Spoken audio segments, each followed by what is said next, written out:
Meus irmãos, nós precisamos continuar falando a respeito das aflições da nossa alma. Nós temos pregado, então, nós temos refletido juntos aqui sobre um tema, um lugar para descansar. Já entendendo que a nossa alma, então, é a fonte das nossas aflições, ansiedades, medos, tristezas e toda sorte de pecados também. É na alma que está a depressão, por exemplo. Entendendo tudo isso, nós precisamos avançar. E o que eu quero conversar com vocês hoje, começar a conversar, na verdade, é a respeito do nosso passado, de como que o passado não somente deixa marcas, mas deixa também um legado, deixa um padrão, uma percepção, um rumo, um destino para cada pessoa. Entendendo que o passado ele pode se dividir de duas maneiras. Algumas pessoas sofrem porque vivenciaram um passado marcado pela injustiça, então sofrem pelas injustiças do passado. E hoje eu quero conversar a respeito disso especificamente, das injustiças do passado. Mas também existem pessoas que sofrem não por causa de injustiças ou de coisas que cometeram contra si mesmas, contra elas mesmas, mas por causa dos próprios pecados e erros. Pessoas que sofrem por culpa do seu passado, porque olham para trás e sentem-se condenadas por causa da sua própria história, do seu próprio passado. Então sofrem por causa da culpa do seu passado. Então hoje nós falaremos a respeito da injustiça do nosso passado e semana que vem falaremos sobre culpa no passado. Pessoas que sofrem por se sentirem culpadas. Mas eu quero que a gente passe a refletir a respeito de algumas coisas, como já tem sido de costume aqui, antes de nós entrarmos no texto bíblico. Eu tenho aqui esse homem, que é chamado Viktor Frankl, que ele já faleceu inclusive, foi um psicólogo bastante renomado e reconhecido na história. E ele tem uma perspectiva que é chamada de logoterapia, ou seja, uma terapia através do sentido. E o que seria isso na prática? É de ajudar pessoas a lidar com as suas questões da vida através de sentido na vida, encontrando um propósito de existir, encontrando um significado na própria história. Isso então seria logoterapia, ajudar a pessoa a encontrar um sentido na própria vida, um significado na própria história, e então, através disso, ser curada daquilo que a aflige, daquilo que a faz sofrer. Porém, esse homem não é alguém que fala a partir de um escritório. Esse homem é alguém que sofreu e sofreu muito. E eu quero questionar você. Será que você seria capaz de suportar o que Viktor Frankl passou? Entenda o seguinte, esse homem vivenciou a Primeira Guerra Mundial. Ele nasceu em 1904. Ele passou pelos dilemas, pelo sofrimento da Primeira Guerra Mundial. E ele passou por fome e miséria quando era ainda criança, na casa de seus pais. Os seus pais, a sua família precisava fazer fila para conseguir batatas para almoçar. Era tudo o que eles tinham. Só isso já é uma marca profunda na vida de alguém. Mas não bastasse isso, depois de alguns anos, veio então a Segunda Guerra Mundial. Então, passando pela Segunda Guerra Mundial, Viktor passou por 4 campos de concentração nazista. Se você sabe um pouquinho da história, sabe o quão pesado isso é. Ele passou então por esse período nazista, passando por diversos campos de concentração. Nesses lugares, ele sofreu com trabalho escravo, trabalho forçado. Sofreu com a extrema fome. Se você bem se lembra de qualquer imagem do período nazista, de campos de concentração, as pessoas pesavam pouquíssimos quilos. Viktor Frankl chegou a pesar 25 quilos. Tudo isso passando fome. Também passou extremo frio, porque não tinha com o que se aquecer. Viktor passou também pelo luto, porque foi noticiado na morte dos seus pais durante esse período. foi noticiado da morte do seu irmão e até mesmo da sua esposa, enquanto ele estava nos campos de concentração sofrendo. E ele sequer teve a notícia ou os detalhes de como foi que eles morreram. Simplesmente ficou sabendo que perdeu a sua família e a sua esposa. Também teve a notícia de que a sua irmã havia falecido, porém ela não havia morrido. Mas mesmo assim ele passou praticamente a vida toda sem saber que a sua irmã estava viva. Então ele passou por um luto até mesmo que não existia. Esse homem também teve que lidar com o sofrimento dentro do campo de concentração, vendo pessoas ao seu lado sofrendo, desistindo da vida, e pessoas o tempo todo cometendo suicídio ao lado dele, diante dos olhos de Viktor Frankl. Ele contemplou tudo isso, ele viu tudo isso, e o detalhe é que, para nós, ele passou por tudo isso sem merecer. Ele não merecia nada disso, nós vamos concordar isso sempre. Não precisava, não merecia, na verdade, passar por tudo que ele passou, por todo esse sofrimento, por toda essa tortura física e emocional na sua história. Mas a pergunta que eu volto a fazer a você é se você seria capaz de suportar tamanha injustiça? Você suportaria essa intensidade de sofrimento e injustiça, sabendo que você não merece tudo aquilo? Você seria capaz de ir até o fim, permanecer intacto, permanecer em paz e sobreviver aos tempos nazistas como ele sobreviveu? Acredito que muitos de nós, para não dizer a maioria, sucumbiríamos, iríamos desistir, talvez tirar a própria vida. Nós precisamos lidar com histórias assim, pessoas que sofrem sem merecer. Para lidar com isso, nós precisamos então conversar sobre o passado, perspectivas sobre o passado. Como que então o passado pode nos afetar em nosso presente? Como que o seu passado então afeta o seu hoje, afeta o seu agora, afeta quem você é neste momento? Nós precisamos fazer dar alguns detalhes, pontuar algumas coisas. Primeiro precisamos descrever geralmente o que o passado é capaz de fazer com uma pessoa. Quero descrever 5 realidades de pessoas que foram marcadas por um passado aparentemente injusto. Talvez você se identifique com alguma realidade aqui. Primeiro, existem pessoas que cresceram e viveram sem amor, sem proteção ou aceitação. E pessoas assim são pessoas que hoje vivem com medo da rejeição, medo da traição, do abandono, medo de ser enganado ou ferido. Pessoas assim são pessoas que nunca se sentem boas o suficiente, são pessoas que se isolam facilmente, que se sentem excluídas e se sentem mal compreendidas.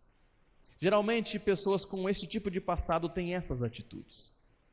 Mas também, em segundo lugar, uma pessoa que viveu sem um ambiente de aprendizado, de capacitação, ou sem aquele encorajamento devido, se tornam pessoas dependentes, que sempre precisam da ajuda de outros, ou da iniciativa de outras pessoas.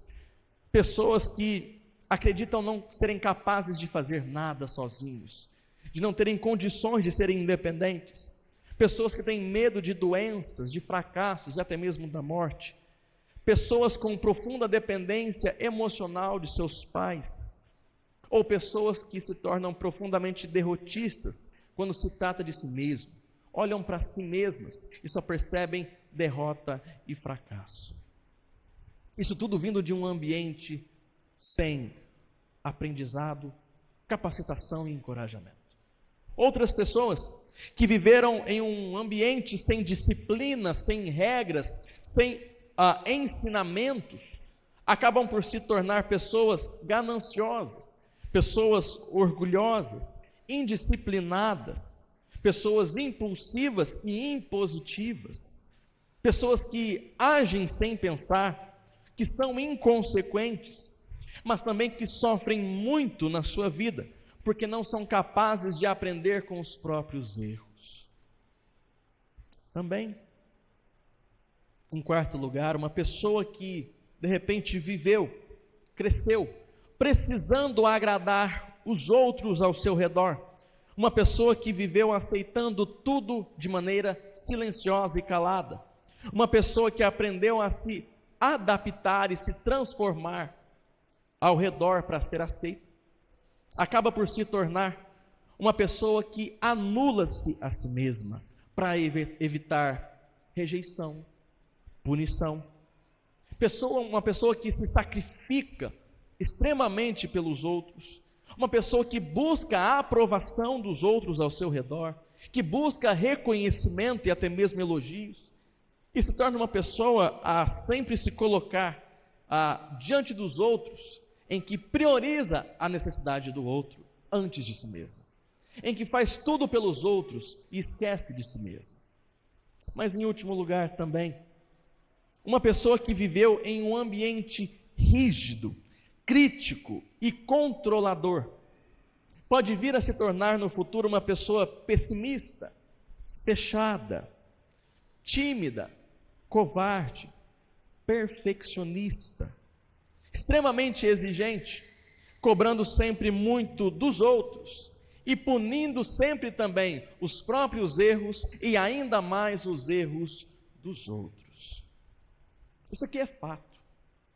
Isso aqui é algo que nós precisamos compreender que é realidade. Nesse sentido, eu vejo bastante eficácia e eu vejo bastante benefício na psicologia, na psiquiatria e na psicanálise, porque nos ajudam a entender realidades como essas. Isso de fato acontece. Porém, precisamos entender também como que essas realidades têm sido tratadas em nosso mundo. Por um lado, diante de histórias de passados marcados por injustiças, algumas pessoas vão tratar o passado como se não fosse nada. Como se o passado não tivesse nenhum tipo de influência sobre a história da pessoa, sobre a vida, o caráter e as escolhas de alguém. Como se o passado nada tivesse de relevância ou importância. Ou seja, o passado não é nada. Geralmente pessoas assim que não se importam com o valor que o passado tem na vida de alguém, ou de repente na própria história, acaba se tornando alguém que também ignora a importância do processo. Se o passado, então, ele afeta ao longo dos anos a história de alguém, é necessário também um processo para, então, a transformação desse alguém. Mas se alguém considera que o passado não é nada, também vai ignorar os processos. E o resultado é alguém imediatista, em que tudo e todos precisam mudar da noite para o dia, precisam corrigir as próprias falhas e pecados rapidamente, de maneira simples. Uma das maneiras que as pessoas têm buscado, por exemplo, hoje, são cultos de libertação, por exemplo. Porque parece ser mais fácil tratar algo por uma quebra de maldição ou um exorcismo, ignorando que aquela pessoa tem uma história que precisa ser tratada. Mas uma sexta-feira pode de repente resolver. Porque se ignora então o valor e o peso do passado na história de alguém. Então estamos cada vez mais encontrando soluções rápidas, imediatas, simplórias a respeito daquilo que está no interior, que está ferindo a alma de alguém, daquilo que faz parte do seu passado. Por outro lado, também temos aqueles que colocam o passado como sendo tudo. Tudo é por causa do passado. Tudo é culpa do passado. Então devemos tratar tudo através do passado.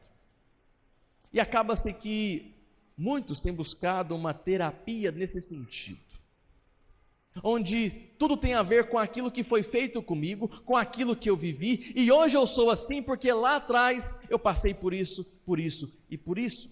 e assim se isentando mais uma vez da própria responsabilidade, muitas vezes.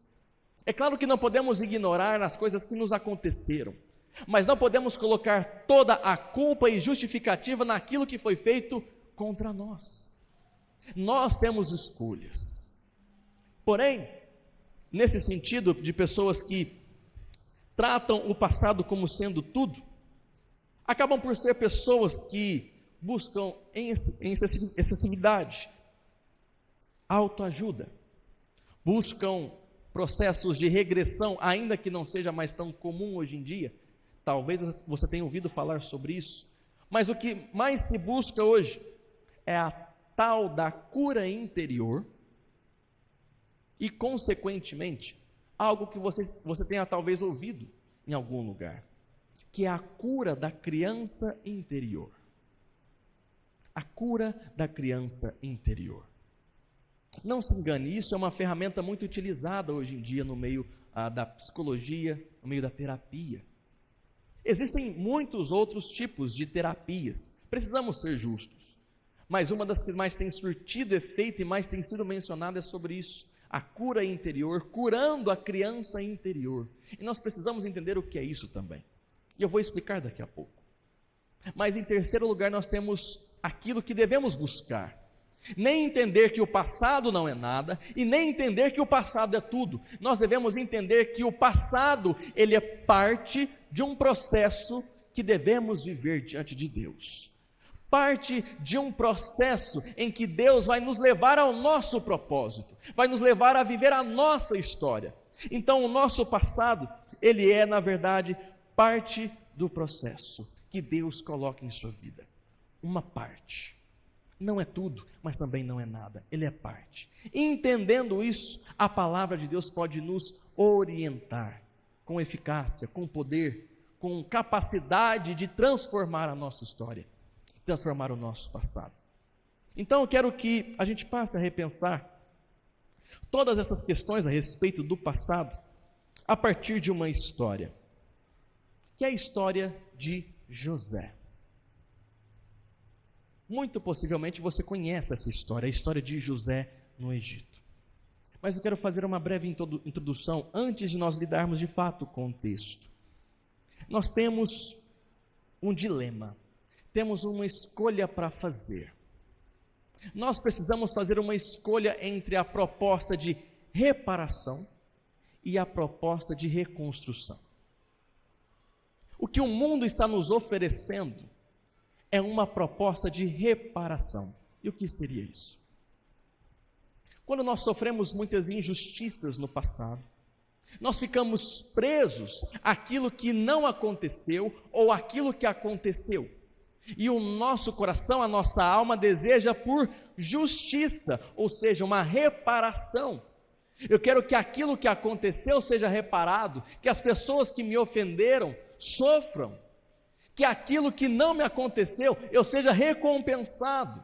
Então, ao olhar para trás, busca-se justiça, uma justiça para si mesmo, uma justiça para a própria história. E acaba que essa perspectiva da cura interior, mesmo nas melhores das intenções, e até mesmo hoje em dia, abrindo parênteses aqui, sendo utilizada por igrejas e pastores, eu preciso dizer que na minha percepção não podemos integrar isso à fé cristã, porque é totalmente ofensivo, venenoso à fé cristã. O que seria o processo da cura interior? Imagine que no seu passado, em algum momento da sua vida, você sentiu falta, por exemplo, de amor, falta de afeto, e nesse momento aquilo te marcou, essa falta de amor, essa falta de afeto, em um momento específico. Então a cura interior, ou a terapia pela criança interior seria o seguinte: você não necessariamente vai voltar lá atrás e pensar nas coisas que te aconteceram. Você vai voltar atrás e falar com a sua criança do passado, porque provavelmente você sofreu traumas enquanto criança, e você vai então suprir essa criança do passado com aquilo que faltou. Então, se lá no seu passado, na sua infância, na sua adolescência, foco aqui, se na sua infância ou adolescência, Você sentiu falta de amor, você por uma experiência, por uma terapia, vai conversar com a sua criança interior, ou seja, o seu eu do passado, para dar a você mesmo uma experiência de afeto e de amor. Então você vai de fato suprir o vazio do seu passado, corrigir o erro do passado. Você vai buscar uma reparação. Se aquilo que faltava era amor, então eu vou dar amor para mim mesmo do passado. E eu vou suprir com este sentimento, com esta experiência de afeto. É por isso que as frases ou a terapia inclui conversas consigo mesmo, com a própria criança interior, em que você passa a dizer palavras de afeto, de amor, de aprovação e de tudo aquilo que você precisa. Qual é o problema disso na minha perspectiva? Isso ignora a presença de Deus no passado. Isso ignora a presença de Deus no seu passado. Pare para pensar comigo. Se naquele tempo você precisava desse amor, Deus estava ali e era poderoso e bondoso para te dar o que você precisava. Porém, Ele não te deu. Ele não proveu aquilo naquele momento. Mas através da cura interior, da criança interior, aquilo que Deus não te deu no passado, você mesmo vai dar. Você mesmo vai suprir. E em última análise, você vai corrigir os erros de Deus. Você vai corrigir as falhas de Deus. Porque muito até mesmo da psicologia integrada que temos hoje, onde se une a fé cristã com essa terapia, os processos são de colocar Jesus no passado, para que Jesus fale com a criança interior, para que Jesus cure a criança interior. Porém, se nós assumirmos isso, vamos assumir que Jesus errou no passado, porque aquilo que Ele deveria ter te dado no passado, só está te dando hoje, só está te provendo hoje. Portanto, isso fere diretamente o caráter de Deus, fere diretamente a santidade de Deus. Não podemos concordar com isso. Deus estava lá, Deus estava ali, em todos esses momentos, e não deu aquilo que você está buscando até hoje. Ou Deus errou, ou Deus sabia o que estava fazendo. E a palavra de Deus me orienta a acreditar na segunda opção. E é por isso que nós vamos então abordar a história de José rapidamente. Nós vamos entender como que a injustiça, então, na história de alguém, pode se tornar bênção. A injustiça na história de alguém pode se tornar graça. Quero então que a gente pare para pensar em Gênesis capítulo 50, vá comigo. No final da história de José, ele teve uma compreensão a respeito da sua própria história, que incluía muitas e severas injustiças. Gênesis capítulo 50, versículos 19 e 20. Gênesis capítulo 50, versículos 19 e 20.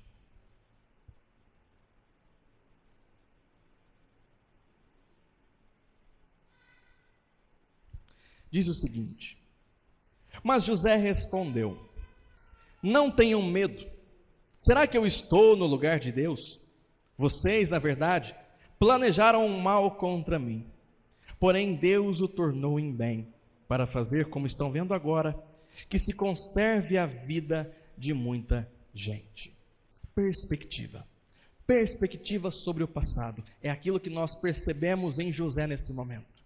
Mas vamos agora, a partir do início da vida de José, perceber aquilo que aconteceu na sua vida. Para nós ganharmos tempo, entendendo também que você já conhece bem a história de José, eu quero só mencionar os fatos da vida de José e abrir somente alguns textos. Mas primeiro precisamos lidar com as injustiças na vida de José. Quais foram as injustiças então que ele sofreu? José sofreu injustiças por pessoas que ele amou. Ele sofreu injustiça pelas pessoas que eram da sua própria casa.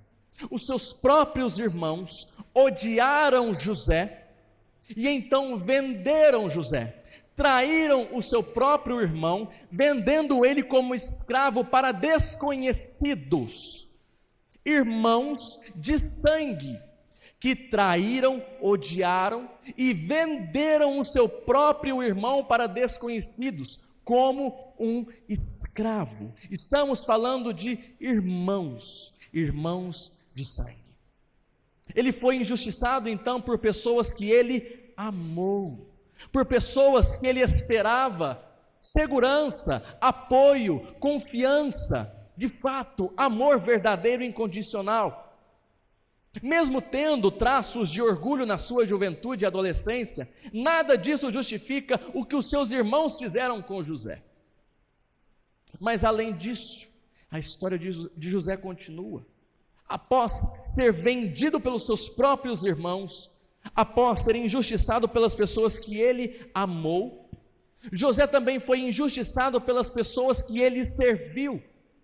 Pela graça de Deus, depois de ser vendido, José foi levado à casa de Potifar.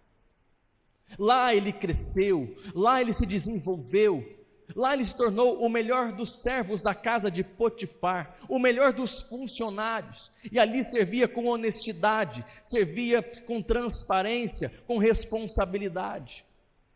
Mas em um momento, os olhos da esposa de Potifar, do seu patrão, se colocaram sobre José. A esposa do seu patrão, então, quis cometer adultério com José. Ele, então, se negou por ter princípios diante de Deus, princípios da parte de Deus. Entendendo ser pecado contra Deus, ele fugiu. Mas ali, a mulher de Potifar, então, denunciou ele para o seu marido e ele foi preso. Ele foi injustiçado, então, pela pessoa que ele serviu, o próprio Potifar. Mais uma vez ele se viu encarcerado e sem saída. Mas José também, depois desse período, passou por um momento em que ele foi injustiçado por pessoas que ele ajudou. Mesmo estando na cadeia, mesmo estando na prisão, ele continuou dando bom testemunho, e o que ele fez foi ajudar dois homens, interpretando o sonho desses dois homens. Um deles seria enforcado por Faraó, o rei do Egito, e o outro seria liberto e restituído à presença de Faraó. Ao interpretar esses dois sonhos, então ele pediu um favor: lembre-se de mim quando você estiver diante de Faraó. Porém, esse homem que saiu livre, teve o seu cargo restituído, a sua glória restaurada, se esqueceu do bem que José havia feito. Então as pessoas que ele ajudou também foram fonte de injustiça para José. Portanto, ele viveu uma história de em todo o tempo aparentemente ver o seu tapete sendo puxado, ver a sua história sendo revertida para o sofrimento, para a aprovação, sendo injustiçado vez após vez. Essa é a história de José. Os anos iam se passando e ele ia amargurando cada vez mais tudo isso que lhe aconteceu. Quando chega ao final da sua vida, José então, pela graça de Deus, é levado a uma posição alta, suprema, onde ele estava somente abaixo do faraó. Você bem sabe como se deu essa história, como aconteceu isso. Porém, quando chega nesse momento em que José de fato está liderando sobre toda a nação, com riquezas, com glória, com poder, um evento acontece. Os irmãos de José que ficaram lá em Israel, os irmãos de José que o traíram, que o abandonaram, que o venderam, depois de muitos anos, aparecem no Egito para buscar e comprar comida. A terra inteira estava passando fome, e José estava nessa condição agora, de estar acima dos seus irmãos. E diante desse cenário, nós temos alguns detalhes para percebermos. Vá comigo ao capítulo 42 de Gênesis. Capítulo 42 de Gênesis, versículos 8 e 9. Quando José então se encontra com seus irmãos, ele tem uma primeira atitude que talvez muitos não param para pensar ou reparar. Gênesis 42, versículos 8 e 9. Quando José vê os seus irmãos que o venderam, que o traíram, diz o seguinte o texto bíblico: José reconheceu os irmãos, mas eles não o reconheceram. Então José se lembrou dos sonhos que teve a respeito deles e lhes disse: vocês são espiões e vieram para ver os pontos fracos da terra. Depois disso, depois de causar também este incômodo, ele diz que eles são ladrões porque roubaram um copo que pertencia a José, um copo de luxo, se não me engano, um copo de ouro. Mas o que José fez aqui foi buscar reparação pelo seu passado, reparação pela injustiça que ele sofreu. Por que eu digo isso? José foi injustiçado pelos seus irmãos, e agora o que ele está fazendo é vingança. O nome disso é vingança. A sede que José tinha no seu coração era de vingança, de reparação, de ter uma restituição daquilo que deveria ter acontecido aos seus irmãos. Eles devem sofrer tanto quanto José sofreu. Portanto, eu com poder agora, me lembrando que eu vou reinar sobre eles, eu tenho total capacidade de fazê-los sofrer, e assim eu vou fazê-los sofrer na minha mão. Sim, José está se vingando dos seus irmãos. Aquilo que havia acontecido há décadas ainda estava massacrando o seu coração, dilacerando a sua alma, não estava resolvido de fato. Aquilo moldou a atitude de José naquele momento em que mais precisava de uma outra atitude, de uma outra escolha. Aquilo moldou o comportamento de José. Sim, o passado tem relevância. Quando o passado de José foi ressuscitado ao ver os seus irmãos, tudo que havia de ruim dentro dele foi colocado para fora. Ele buscou reparação, ele desejava justiça. Em outras palavras, o que a criança interior dele precisava era de justiça. Porém, nós precisamos entender o seguinte: o que é que ele conseguiu com esta busca por reparação? Veja comigo, ainda no capítulo 42, o versículo 24. Versículo 24. Enquanto ele buscava vingança, algo acontecia. Diz o texto: e retirando-se deles, José chorou. Depois voltou para junto deles, lhes falou outra vez, e escolheu Simeão e o algemou na presença deles. Ele começou a ter um conflito interno. Ao mesmo tempo que ele praticava a sua vingança, a sua alma doía, o seu coração pesava. Então José começou a chorar escondido. Ele começou a sentir o peso de toda aquela dor, de todo aquele passado. Porque a grande questão não é que ele de fato odiava os seus irmãos, ele odiava aquilo que aconteceu com ele. Ele queria amar os seus irmãos, ele queria fazer o bem para os seus irmãos, porém o seu passado de injustiça gritava muito mais alto. Este foi o conflito. Então, em vez de conseguir paz através da reparação, José conseguiu foi mais sofrimento. Ele estava bem, ele estava tranquilo, ele estava em paz. Mas através da reparação, da busca por justiça, José sofreu ainda mais, muito mais. Diante desse cenário, nós precisamos aceitar e concluir que a busca por reparação, por justiça, não nos levará a lugar algum, a não ser a mais sofrimento. Ficar remoendo aquilo que te aconteceu, ou aquilo que não te aconteceu, te fará sofrer ainda mais. Ficar procurando maneiras de retribuir, ou de se recompensar por essas injustiças que aconteceram, te fará sofrer ainda mais. porque agora você perderá o seu presente e não mais o seu passado somente. Agora o seu presente vai ser comprometido e o seu presente será marcado por lágrimas, por tristeza, por angústia, por remorso, por ira e amargura. Se você desejar reparação, recompensa, retribuição, tudo que você terá é sofrimento. Mais e mais sofrimento. Porém, pela graça de Deus, creio eu pelo toque do Espírito Santo, José foi reorientado a reinterpretar a sua história, a viver uma reconstrução.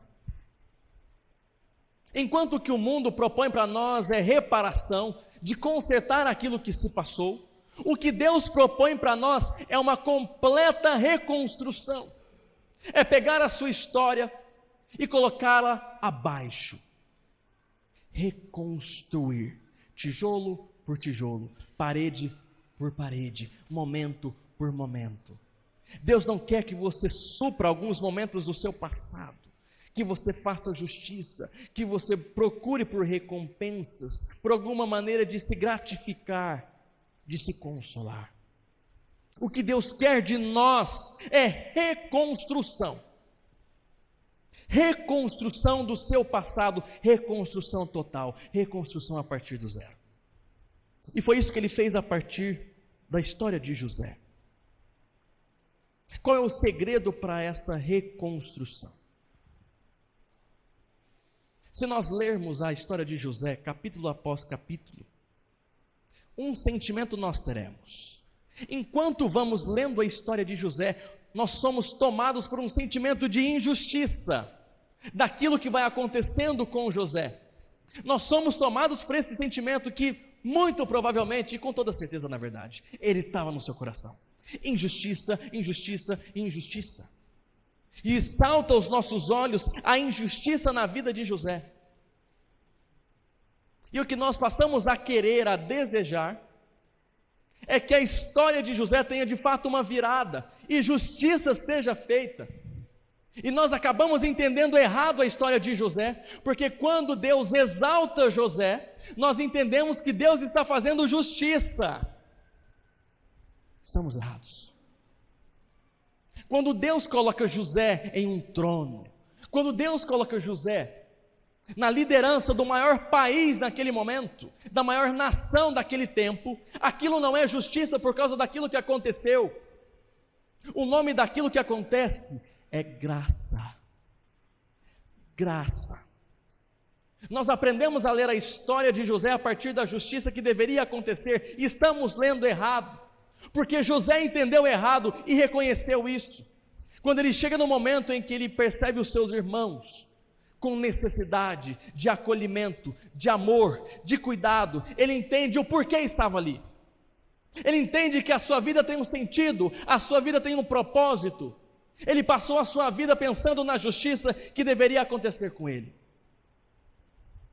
Mas em um momento, ele olha para trás e percebe: a minha história não é sobre justiça. A minha história é sobre a graça de Deus. Porque se nós chegamos ao final da história de José e entendemos que era sobre justiça, nós temos que reconhecer que estávamos errados juntos com José. E quando chegamos ao final da história, no capítulo 50, devemos fazer a mesma coisa que José fez: reinterpretar a própria história. Então José, ele olha para trás e percebe que aquilo que aconteceu com ele, apesar de fato ser injusto, era a mão de Deus. Então nós passamos a olhar para trás e percebemos alguns detalhes. A Bíblia diz que na casa de seu pai, Deus estava com José. A Bíblia diz que na casa de Potifar, Deus estava com José. A Bíblia também diz que na cadeia, na escuridão, Deus estava com José. Por isso, no trono, Deus também estava com José. Ele olhou para trás e começou a perceber não as injustiças que lhe foram cometidas, mas passou a perceber a graça de Deus. Deus sempre esteve lá na história de José. Deus sempre esteve presente com amor profundo e misericórdia, com graça abundante sobre a vida de José, e então ele passou a interpretar a própria história, não pela justiça, mas pela graça. Pela graça. E então nós chegamos ao nosso último texto bíblico, nosso último momento. Vá comigo para Gênesis capítulo 45 e veja qual é o olhar de José sobre a sua própria história.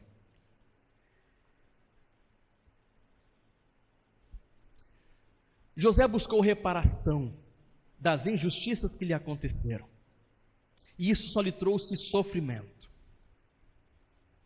Mas quando ele então aceitou uma reconstrução da própria história, vejamos o que ele experimentou. Gênesis capítulo 45, a partir do versículo 4. E José disse aos seus irmãos: agora cheguem perto de mim. E eles chegaram. E então ele disse: eu sou José, o irmão de vocês que vocês venderam para o Egito. Agora, pois, não fiquem tristes nem irritados contra vocês mesmos, por terem me vendido para cá, porque foi a preservação da vida que Deus me enviou adiante de vocês. Porque já houve 2 anos de fome na terra, e ainda restam 5 anos em que não haverá lavoura nem colheita. Deus me enviou adiante de vocês, para que fosse conservado para vocês um remanescente na terra, e para que a vida de vocês fosse salva, por meio de um grande livramento. Assim não foram vocês que me enviaram para cá, e sim Deus, que fez de mim como um pai de Faraó, e senhor de toda a sua casa, como um governador em toda a terra do Egito. Quando foi que a paz encontrou a alma de José? José encontrou paz quando compreendeu a graça de Deus, quando ele compreendeu os planos de Deus, o propósito de Deus para a sua própria história. Quando José entendeu então a imensidão da graça de Deus sobre a vida dele, o sentido da vida dele, ele encontrou paz. Ele entendeu que Deus tinha um plano desde o início. E este plano era salvar não somente a terra inteira, mas também os seus próprios irmãos que o venceram, que o venderam, melhor dizendo. Os seus irmãos que o abandonaram e o traíram. Deus queria cuidar dessa família e usou cada injustiça para fazer isso acontecer. José encontrou paz na graça de Deus e, a partir da graça de Deus, reconstruiu o seu passado. E esse processo de reconstrução passou por 3 etapas. São elas, veja comigo, o versículo de 9 a 11. Voltem depressa para junto de meu pai e digam a ele: assim manda dizer o seu filho José: Deus me pôs por senhor em toda a terra do Egito. Venha para junto de mim, não demore. O Senhor habitará na terra de Gósen e estará perto de mim. O Senhor, os seus filhos, os filhos de seus filhos, os seus rebanhos, o seu gado e tudo o que lhe pertence. Ali eu o sustentarei, porque ainda haverá 5 anos de fome. Do contrário, acabará empobrecendo o Senhor, a sua casa e tudo que lhe pertence. A partir do momento em que José entendeu o propósito, o sentido da sua vida, da sua história marcada de injustiças, ele foi capaz de fazer coisas inimagináveis. E a primeira dessas coisas, o primeiro passo, foi oferecer tudo aquilo que ele não recebeu. José não recebeu cuidado. José não recebeu proteção. José não recebeu provisão da sua própria família. Nunca. Mas a partir do momento em que ele entendeu o sentido da sua vida, ele foi capaz de dar tudo aquilo que ele nunca recebeu.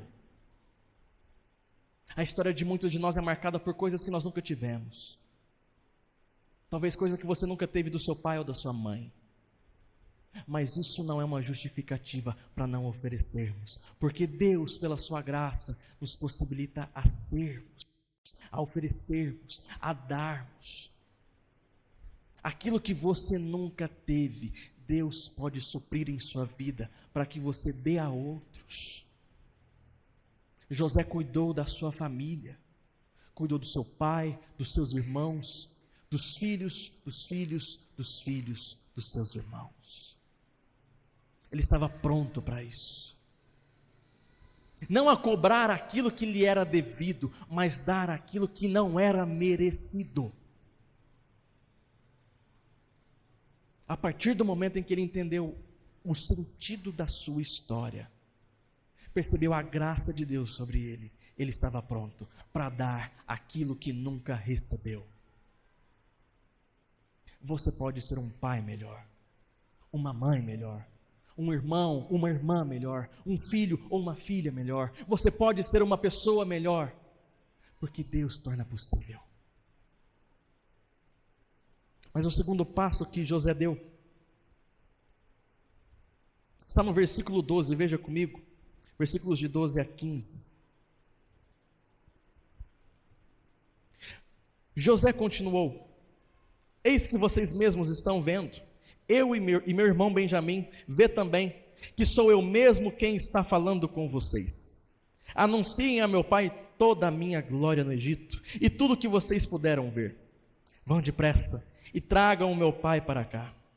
E lançando-se ao pescoço de seu irmão Benjamim, chorou. E abraçado com ele, Benjamim também chorou. José beijou todos os seus irmãos e chorou, abraçado com eles. Depois, os seus irmãos falaram com ele. Nós não precisamos de exatamente palavras de José. As atitudes mostram que o segundo passo de José foi de fato perdoar. O abraço em lágrimas de José marca um profundo perdão de anos e anos e anos sofrendo por uma injustiça. José começou a reconstruir a sua história através do perdão. Ele decidiu deixar para trás. Ele decidiu colocar de lado e viver o agora. E abraçar quem o feriu. E amar quem o ofendeu, quem o machucou, quem o traiu, quem o abandonou. Tudo isso pela graça de Deus. Mas também o terceiro passo e último que ele deu. Volte comigo para Gênesis capítulo 50. Gênesis 50, os versículos de 24 a 25. Veja que atitude, que às vezes não paramos para perceber a profundidade afetiva disso. Gênesis 50, versículos 24 a 25. Quero que você se lembre daquilo que aconteceu a José. Os primeiros a cometerem injustiça com José foram os seus irmãos, a sua família. Quem causou tudo isso foi a sua família. Quem causou o rompimento e a separação e o sofrimento foi a sua família.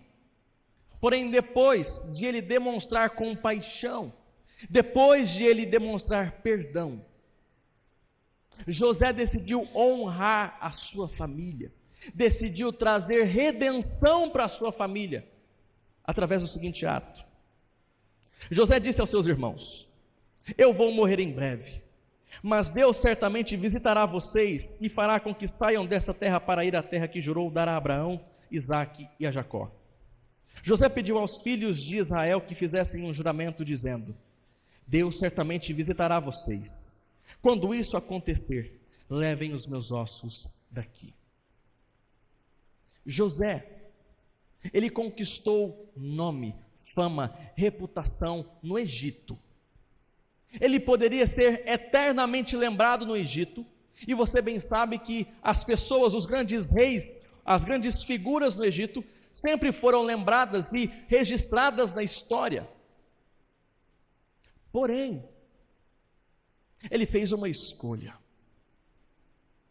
Em vez de ser lembrado para sempre como um dos grandes homens do Egito, Ele decidiu ser esquecido, como é dito no livro de Êxodo. Êxodo vai dizer que, vindo um rei que não conhecia José, então ele foi esquecido na história do Egito, para então decidir ser lembrado eternamente junto com os seus irmãos. Quais irmãos? Os que o traíram, os que o machucaram, aqueles que o feriram. Ele disse: eu quero ser enterrado, eu quero que os meus ossos sejam sepultados no mesmo lugar que vocês serão enterrados. Eu quero ser eternamente lembrado com vocês. Eu quero estar com vocês na memória dos homens. Eu quero que a minha história seja contada não por um grande rei no Egito, mas alguém parte do plano de Deus nessa família, de traidores, de mentirosos, de pessoas injustas e maldosas. Eu quero ser eternamente lembrado com vocês. E assim foi feito. Ele decidiu honrar a sua família, honrar os seus irmãos, trouxe redenção para a sua família. Diante disso, como eu e você podemos e devemos tratar o nosso passado marcado pela injustiça? Primeiro, reconstrua o seu passado pela graça de Deus. Enquanto você olhar para a sua história e pensar nas injustiças, naquilo que não aconteceu ou naquilo que aconteceu e te feriu, passe a olhar para a sua história, para o seu passado e entenda como José: Deus esteve lá. Comece a olhar para aqueles momentos que te faltaram muitas coisas que você desejava e pense: Deus estava ali com você. Deus estava ao seu lado, Deus estava presente desde o dia em que você nasceu. Deus escreveu cada dia da sua história, Deus escreveu cada momento da sua vida. Portanto, Deus esteve presente e não errou, não falhou, não fracassou. Se você passou pelo que passou, é porque era o plano de Deus. Deus não está preocupado nesse tempo em revelar justiça sobre a sua vida, em dar a você aquilo que você merece, em te retribuir as coisas que te faltaram. Deus está preocupado em revelar a graça sobre a sua vida, o quanto Ele é maravilhoso, o quanto Ele é bondoso, o quanto Ele é amoroso. Deus não está preocupado com justiça nesse momento. Deus está procurando demonstrar graça, e Ele vai usar a sua vida para revelar a sua graça. E ao olhar para trás, então, procure pela graça de Deus, procure pela presença de Deus, por aquilo que mostra que Ele é bom. Então, a partir da graça de Deus, reconstrua o seu passado. Reconstrua o seu passado, buscando, em vez de reparação, demonstrar compaixão. José fez isso. Aquilo que ele não recebeu, ele ofereceu. Tem muita coisa que você não experimentou na sua vida, que você não recebeu, mas você pode oferecer. Você pode ser instrumento da graça de Deus, para outra pessoa não passar pelo que você passou, para outra pessoa não sofrer as injustiças que você sofreu, para que através de você, a graça de Deus venha transbordar sobre a vida de alguém, e esse alguém conheça este Deus tão bondoso e maravilhoso que você conhece. Demonstre compaixão. Ofereça aquilo que você nunca recebeu. Segundo, em vez de reparação, de retribuição de justiça, procure conceder perdão. Pare de buscar uma recompensa, uma reparação, uma vingança, uma compensação por aquilo que aconteceu. Seja aquele que perdoa. Seja aquele que abraça, seja aquele que chora junto. Livre-se deste peso. Reconstrua o seu passado através do perdão, como José fez.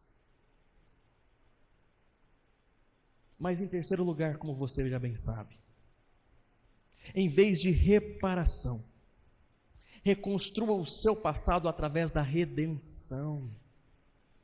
Pessoas erraram com você. Pessoas falharam com você. Mas isso não significa que Deus, que Jesus Cristo, não possa resgatar essas pessoas. Que Jesus Cristo não possa alcançar essas pessoas através de você. Talvez seja aquilo que mais venha nos doer. É que na maioria das vezes, Deus vai usar você para curar as pessoas que te feriram. As pessoas que te machucaram.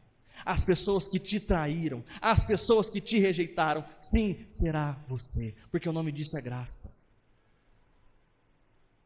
Se ainda te falta um exemplo claro disso, nós esbanjamos a graça porque transborda a graça sobre nós. Aquilo que Deus nos manda, nos ordena a oferecer, é aquilo que nós já recebemos. Na cruz você recebeu compaixão. Na cruz você recebeu o perdão. Na cruz você recebeu redenção. E mesmo com os imensos e profundos erros que você cometeu na sua história, Jesus te dá um recomeço. Jesus te traz sentido. Portanto, você está pronto, através da cruz, de dar aquilo que Ele te deu. Você pode amar, você pode perdoar, você pode redimir, você pode transformar a vida de alguém. O sentido da sua vida, então, é revelar a graça de Deus. A vida de Viktor Frankl teve muitas dificuldades. A vida desse homem que tanto sofreu.